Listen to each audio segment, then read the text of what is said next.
have to be strong. You see, I can be brave. I can be brave when things are going wonderful. When things are going good in my life, I can be brave and I can feel like I'm invincible and I can face the world. But when it's falling apart all around you, it takes courage to remain strong. One of the most favorite quotes I've ever heard, and anytime I think of bravery and courage, I usually think of military. When we talk about bravery and we talk about courage, a lot of times we're talking about armed forces, we're talking about military. Here lately I've started applying it more toward the army of God compared to the army of the United States. It's still military in an aspect, but now it's more about the army of God than the army of our armed forces. But there was a quote by a lady, and to me it sort of sums up how powerful courage is. I read it in a guidepost probably when I was a teenager, and it was called, I think it was Guidepost or Reader's Digest. I think they have a section called Quotable Quotes. Who has that? Guidepost or Reader's Digest? Reader's Digest had a quotable quotes. And a widow who had lost her husband in war, she made this comment: I would rather be the widow of a brave man than the wife of a coward. I would rather be the widow of a brave man than the wife of a coward. You see, she understood that there is something to be rewarded about courage. There is something that deep in our heart that we admire somebody who is brave enough, who is strong enough, courageous enough to stand in the face of opposition, whether it's coming from another man, whether it's coming from the world, whether it's coming from within themselves, and to say, you know what? I am going to stand firm, and I am going to stand proud and strong, and I'm not going to waver.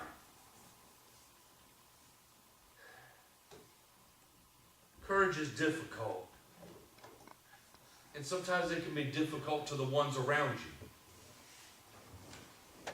Sometimes when you take a stand and you say that I'm going to be courageous and I'm going to be brave, a lot of times the people around you may be saying, I don't want to go, I don't want to get involved in that, I can't go there, don't do that. And you still have to say, no, this is what I have to do, I have to stand strong. But it can cause difficulties.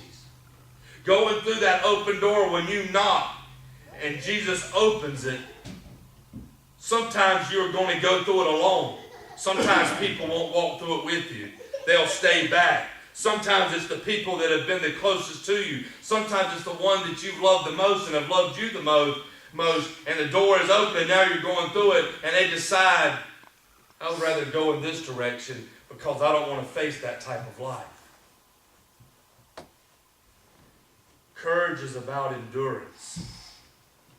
2 Corinthians 4:15-18 says, For it is all for your sake, so that as grace extends to more and more people, it may increase thanksgiving to the glory of God. So we do not lose heart. Though our outer nature is wasting away, our inner nature is being renewed every day.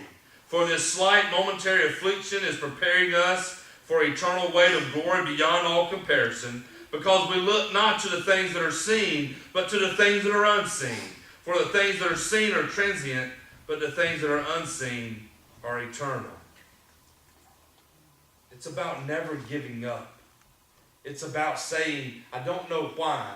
I don't know why this door closes and this door closes and this door closes. But it's about saying that I will keep trying every door and every door and every door until finally I find one that is not locked. I find one that has already been opened for me. And then I will open it and I will have the courage to pass through. Book of Proverbs 28:1 says, The wicked flee when no one pursues, but the righteous are bold as lions. Fear's greatest strength is its own self. There was many years ago, I can't remember if it was a president, military leader, said there is nothing to fear but fear itself. You see, fear, that's all it has going for them is itself. Fear has no power over you in any form or fashion except for it scares you to death. And when it scares you, a lot of times you become to where you can't even move. But once you confront your fears, once that door is open and you realize that here is your opportunity and you're scared and you confront it and you step through it, the war is almost already over because you have confronted your fear. You have had the courage to stand in front of it and take it on face to face. Do y'all know how many times the phrase "fear not" is mentioned in the Bible?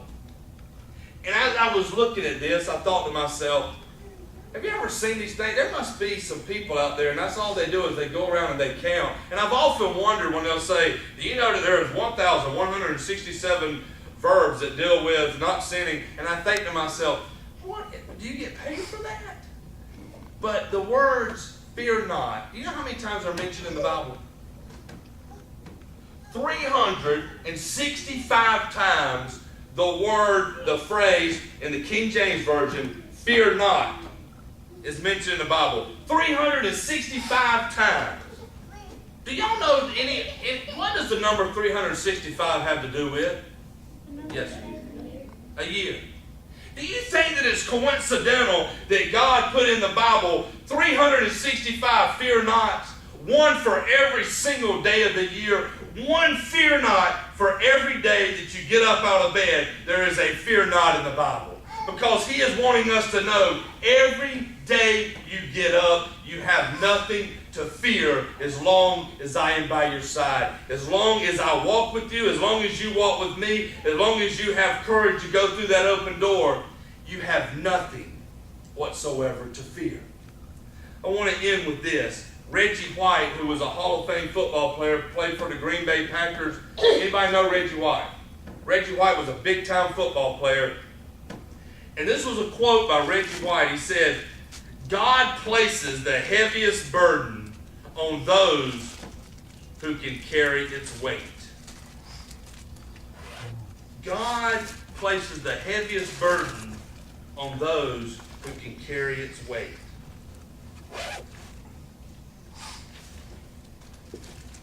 Anybody here in the past week, month, this year, experienced any difficulties or any burdens in life that you feel like that you're just at the very end and you can't go on any further? Anybody experienced anything like that?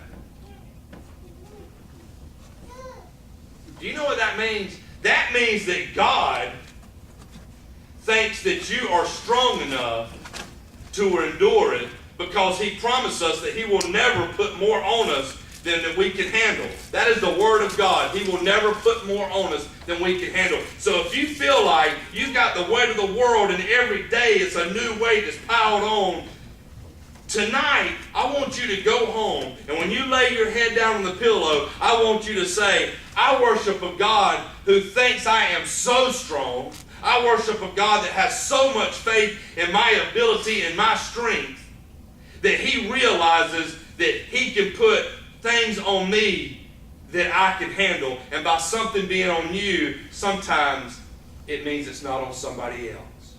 Sometimes we have things placed on us and we have to say, God, thank you for putting on me because I can handle it. Better to be put on me than on to somebody else. Many years ago, not many, a few years ago, there was an awful massacre up north at a Mennonite school where a guy came in. Do y'all remember that up in Pennsylvania? Killed a bunch of the children up there. It was awful. And it was about a few days later, maybe a week later, they were talking to one of the mothers of the children. And she said, I thank God every night that it was one of my children that were killed because my faith is strong enough that I can handle it.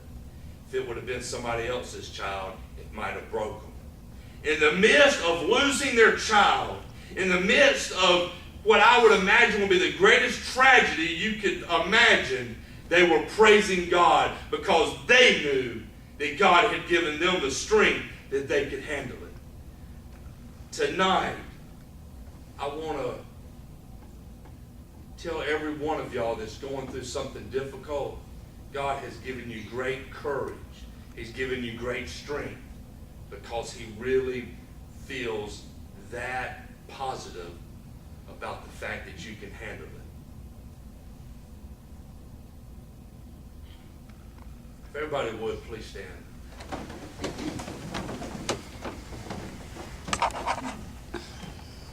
I know a lot of people have felt beaten up this year.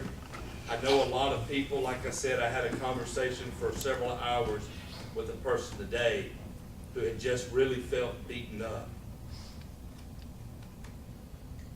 God will never give you more than you can endure. If you still have things piling up on you, it's because God thinks that much of your strength.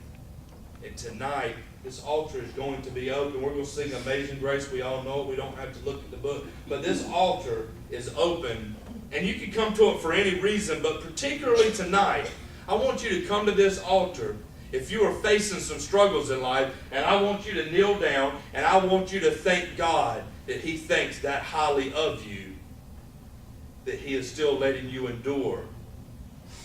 Because I promise you, after every storm, there is always going to be a rainbow, and that day is coming in your life.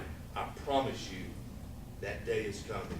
We're going to sing Amazing Grace. The altar is open for all that want to thank God for the struggles of their life. Man, what an awesome thing. Amazing